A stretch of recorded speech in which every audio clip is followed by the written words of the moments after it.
everyone. I hope that you're staying safe and I hope that your summer has been very productive. I'm very excited to have you back on campus. So my name is Nilesh and I'll be your Geology 110 instructor this fall. So Geology 110 is an earth science course with a lab. So I just wanted to welcome you and also wanted to record this video to let you know a little bit more about the class and geology in general. So in today's presentation, I'll talk to you a little bit more about why it is important to study geology, what you can expect from this class. I also wanted to give you some idea about the course structure in this class. And also, I would like to tell you a little bit more about myself. So I'm very excited, to get started with this class and obviously to meet you all in person on campus, as the semester starts. So, I don't know how many of you have taken geology class. So on Canvas, I will open a discussion forum where you can talk about your experience with geology and what you're excited to learn more about geology in the fall semester. So don't forget to respond to that discussion forum as you're watching this video. So again, I just don't know how many of you have taken geology class in your high school, but if you have not, typically when people think about geology, they always think about two things. They always think that geology is nothing but just studying rocks or fossils. I don't know how many of you have seen Jurassic Park. That are one of the kind of the classic movies that inspired people to study geology, or what we call paleontology, where we study fossils. So when I think about geology, I think that geology is just not about rocks and fossils. There's much more in the science that goes beyond these two terms.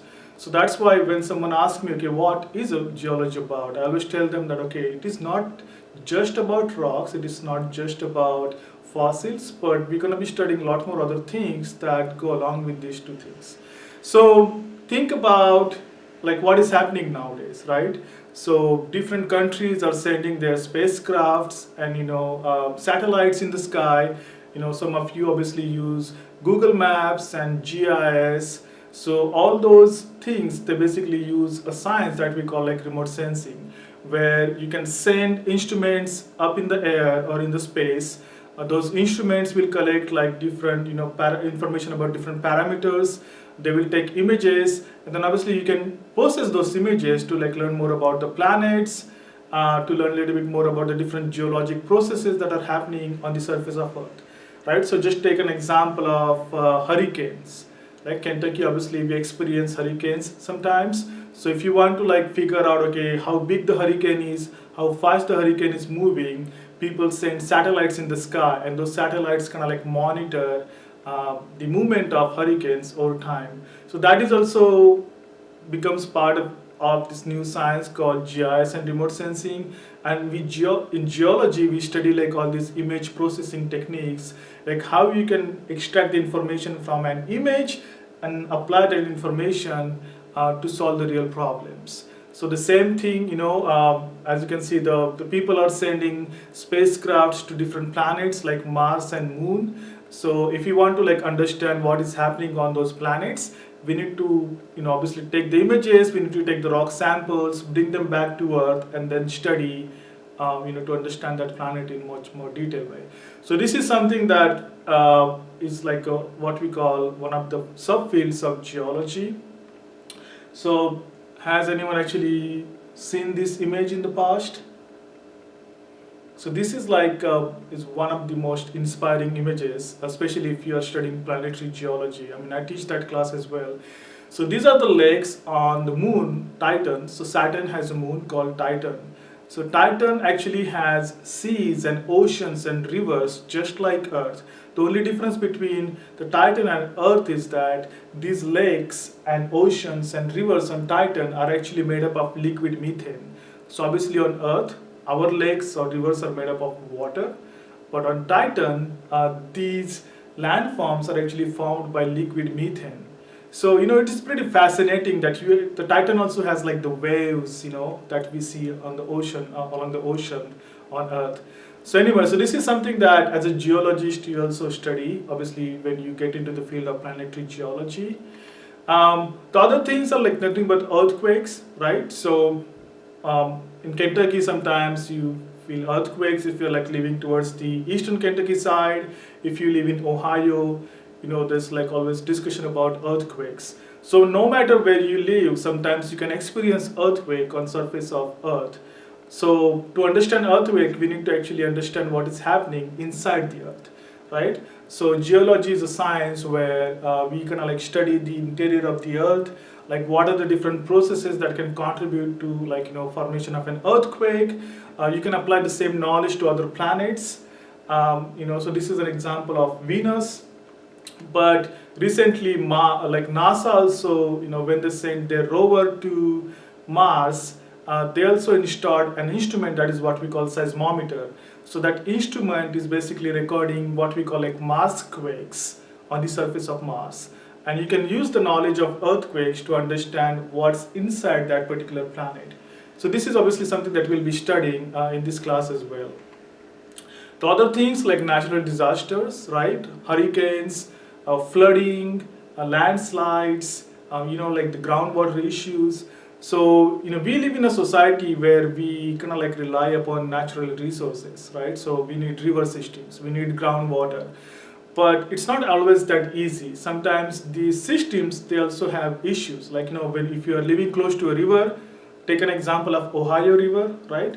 So if you live close to basically Ohio River, sometimes you may experience flooding. So we need to understand actually why flooding happens. If the flooding happens, what are the other precautions we can take to make sure that our property is not being destroyed, to make sure that we are not losing our lives.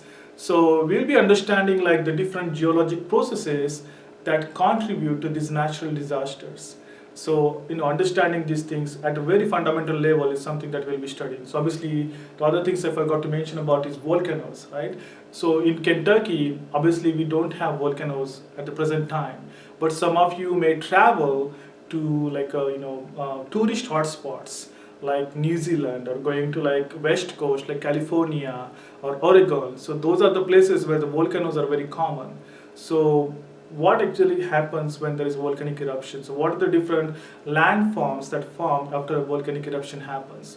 So that is something that we'll also be studying in this class, one by one. Nowadays, as you can see, people are becoming much more technology oriented. There's a lot of, I don't know how many of you play games. I do play games. I think the recent one that I'm playing is actually kind of like the old one, the Hitman 2. But I know some of you guys may be playing games. So there are like different technologies that are like coming up. So virtual reality and augmented reality. So how you can use these techniques to visualize things in virtually in 3 dimensions, or even like in augmented reality setting. So that is also like something that I do personally research on. So I have some students working with me doing this kind of research, like how you can create like rock models in 3 dimension. And I'll show you some examples, when we get started with the class. The other things that is very, very important, that is also my area of expertise. Like look at this image, right? So this is exactly how Earth was, when it first started forming. So you don't see any buildings, you don't see like any fancy roads, you don't see like any fancy restaurants, right? So it's not like aliens came and like, they dropped all these buildings and restaurants on the surface of Earth. So everything that you see around you basically was derived from the rocks, like, the clothes, like all the materials, like your cell phone, your laptop, everything that you see around you, obviously, except the living beings. And in some way, I think living beings actually got nutrients from the rocks as well. So the takeaway point is that when Earth was forming, this is how it looked like. But now, this is how it looks like. So all this material basically came from the rocks. So that's what we call like, so we have like different areas in geology where people study fossil fuels, where people study renewable energy like geothermal energy, wind energy. So how you can use the knowledge of rocks to extract the energy or exploit the energy resources. We study obviously different types of rocks and minerals. So obviously if you're wearing jewelry like gold, silver, gemstones. So everything is derived from the rocks. So if you are like interested in finding gold, okay, where you can go and find the gold. So that is also sort of like somehow controlled by geology. So in geology, we study energy resources, we study minerals or what we call like mineral resources. So we'll be studying like all these aspects in this class as well. Obviously, who doesn't like gold, right? Maybe there might be some people. Um, does anyone know who this person is? So if you heard about obviously Apollo 11, where America sent astronauts to surface of moon. One of the three astronauts who made it to moon, obviously two of them were like on the surface of moon. So one astronaut was actually called Harrison Smith. So he was the only geologist in their team. So again, the question is, okay, why? What is the role of geologist? Like why, apart from engineers and biologists and chemists, why are we sending geologists to moon?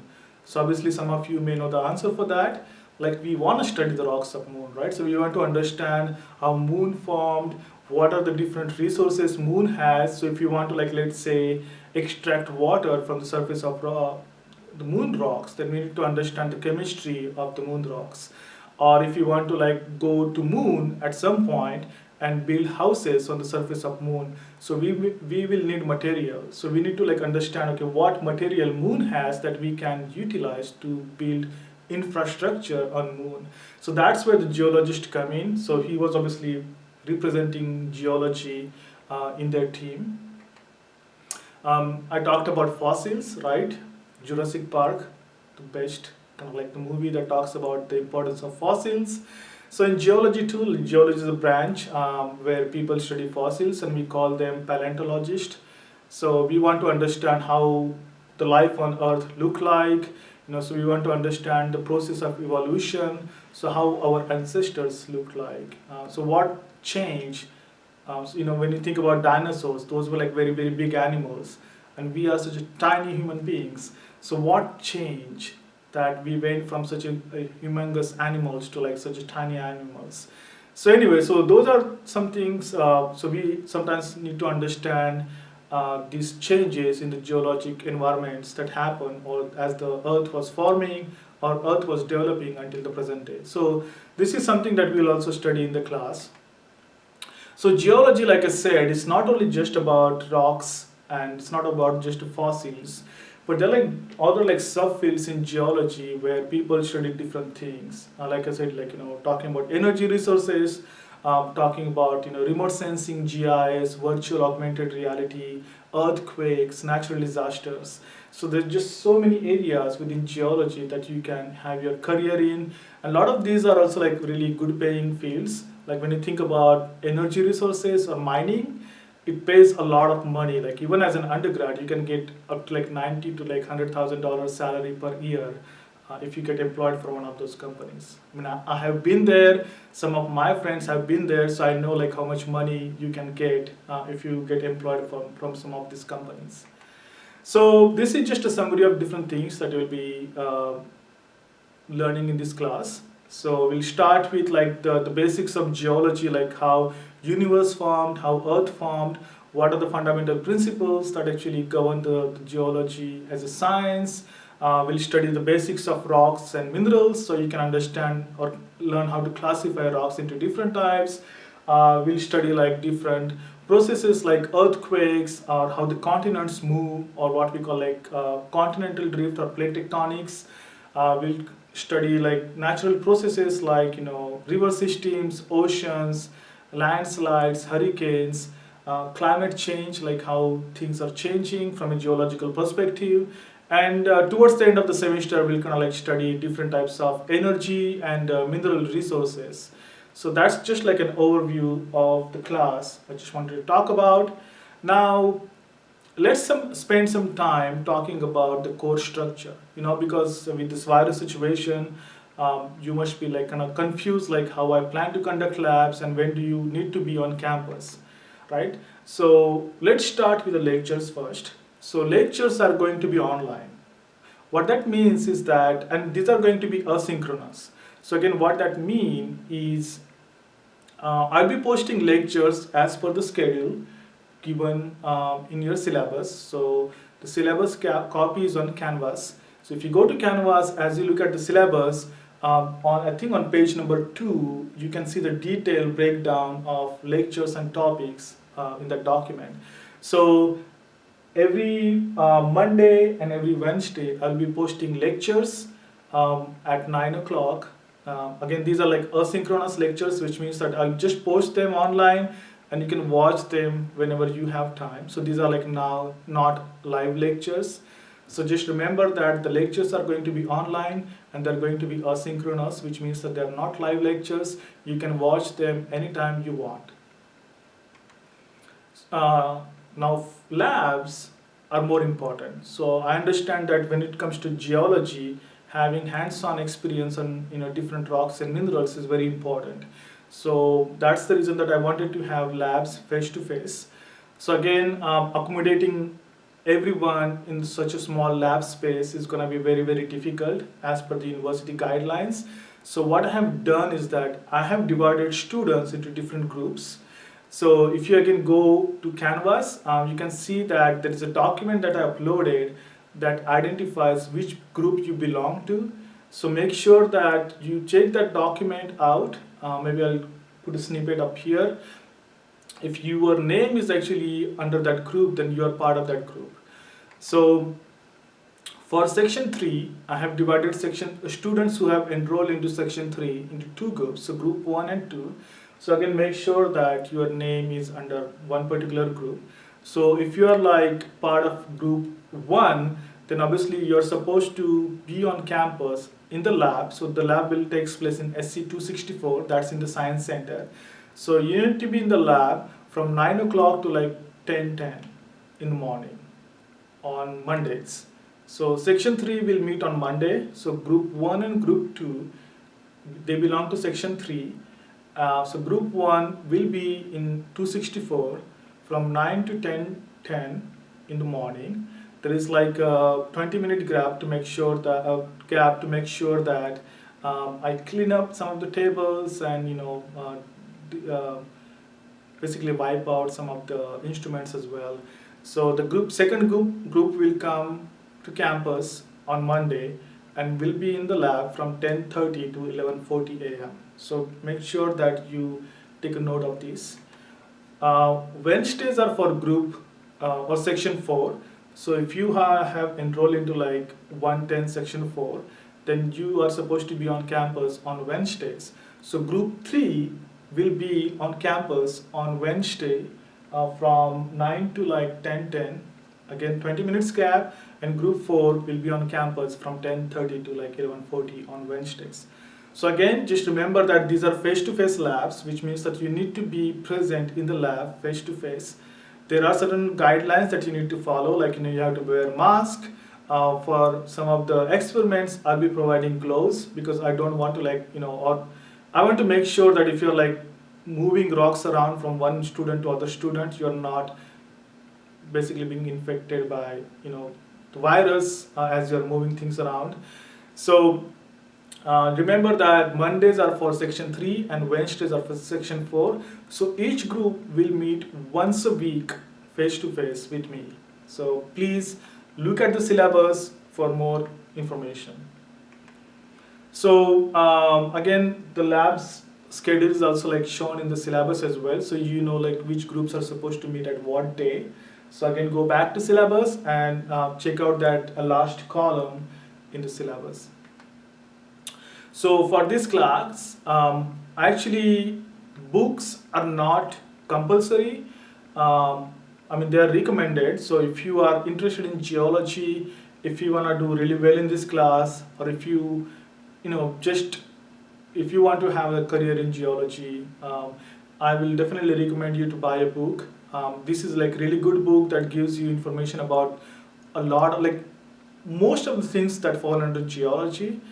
But again, it is not compulsory, which means that I'll be posting notes, I'll be posting material as needed on Canvas. So you should be able to like answer questions even without having a book. But it is recommended to have a book. So again, this is the book that I'll be using for my class. So nowadays there is a sixth edition that is out. So please have a look at the book. This book is available in the bookstore. Sometimes as the university starts, there's gonna be like a big line of students waiting outside the bookstore because of the social distancing guidelines.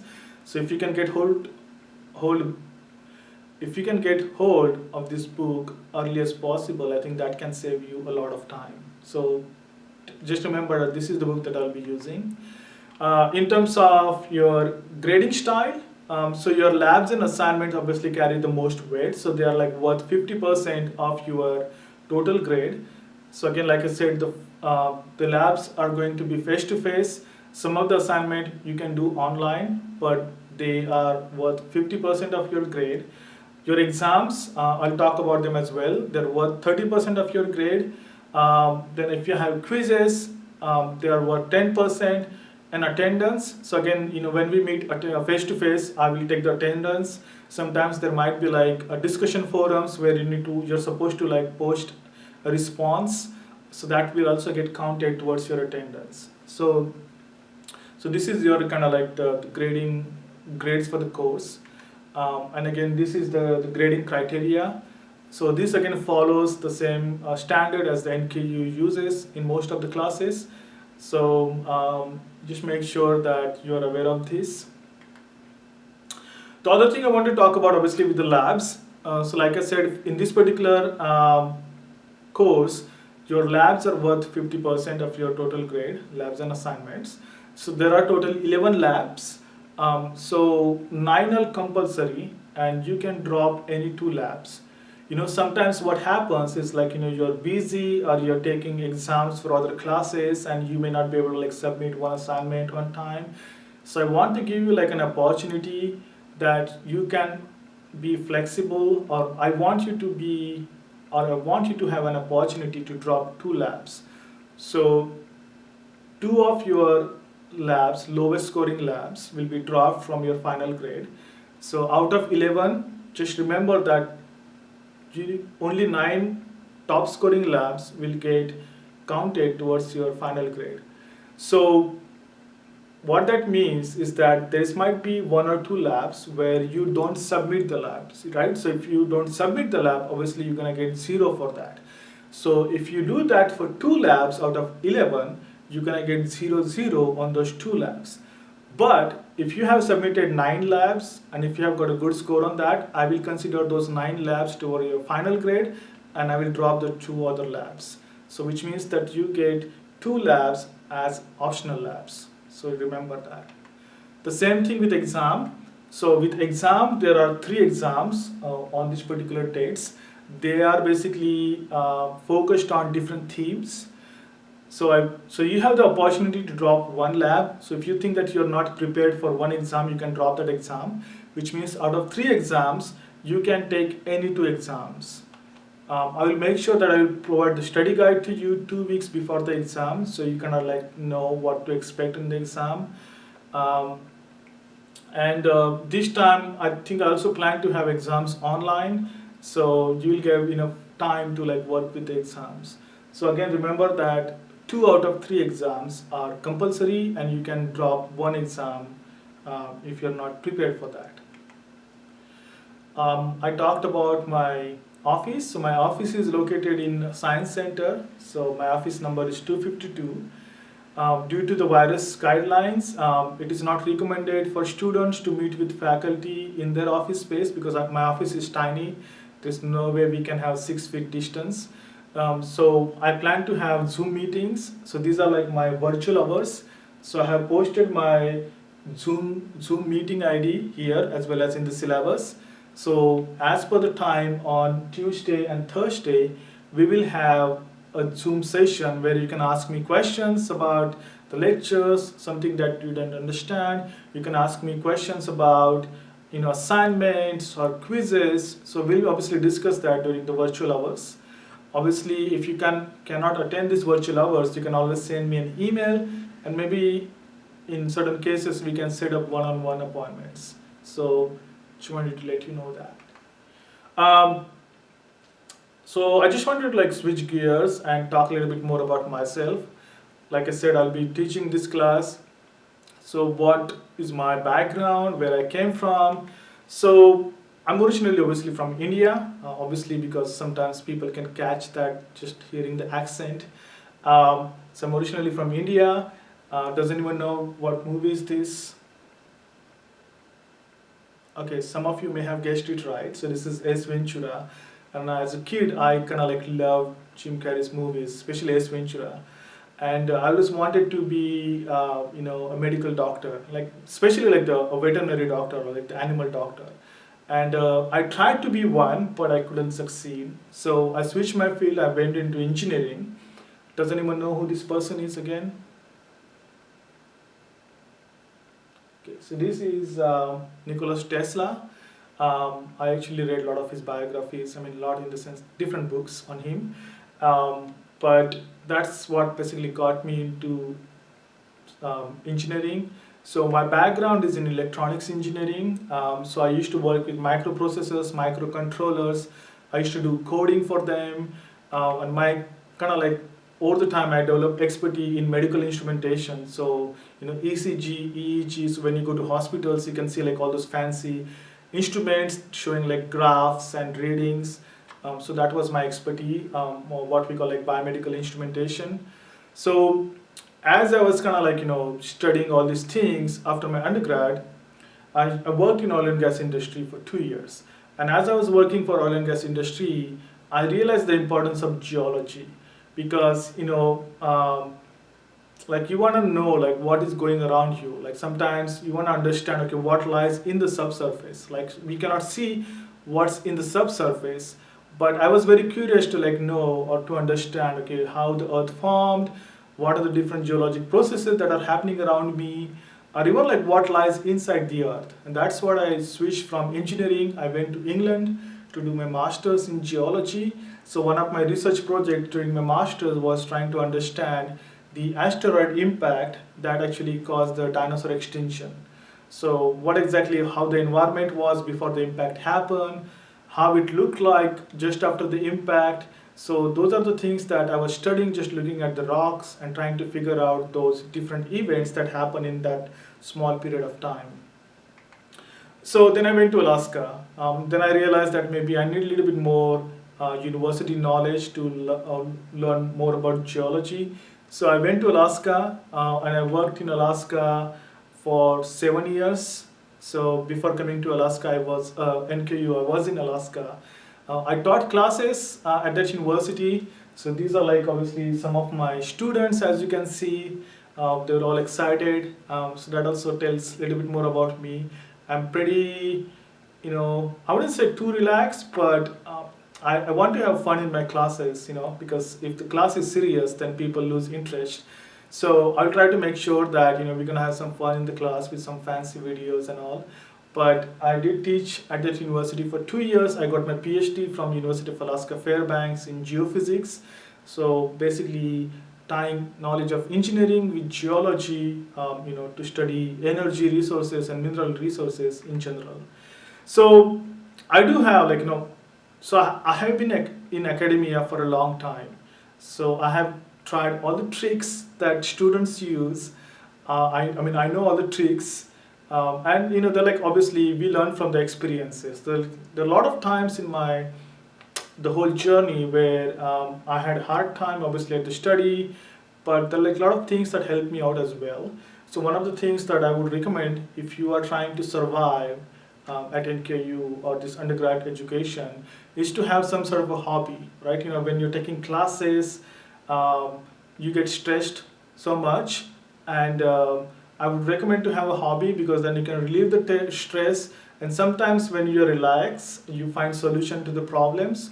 So I definitely recommend to have some sort of a hobby, make a friends, right? Sometimes if you're trying to solve a problem by yourself, you may not go anywhere, but if you talk to someone, maybe they have different ideas or perspective at looking at the problems, so that helps. Like in my class, I have never stopped anyone from talking to other people, when obviously except the exam time. But you can talk to people to find solution to problems. The only thing I don't like is don't copy the answers if you know the solution, just write the solution in your own words. I think that is much better than just copying the answer. So I want to make sure that make friends, and work together to solve problem. Student clubs, right? I mean, obviously, some of you may be here sitting in front of me, um, being a part of different clubs at NKU, and that is another really great environment where you get to develop different skills, right? So I was an introvert, and I always like kind of worried about standing in front of students and talking. That's what I'm doing actually with the recording because you're not here, but sometimes you can develop the social skills like how to talk to other people, how to develop patience, how to be proactive, how to manage time. So those are the things that students club definitely help you with. Obviously you grow your connections, you make more friends, and obviously you feel happy. So that's what you want to be, right? You want to be happy in your life.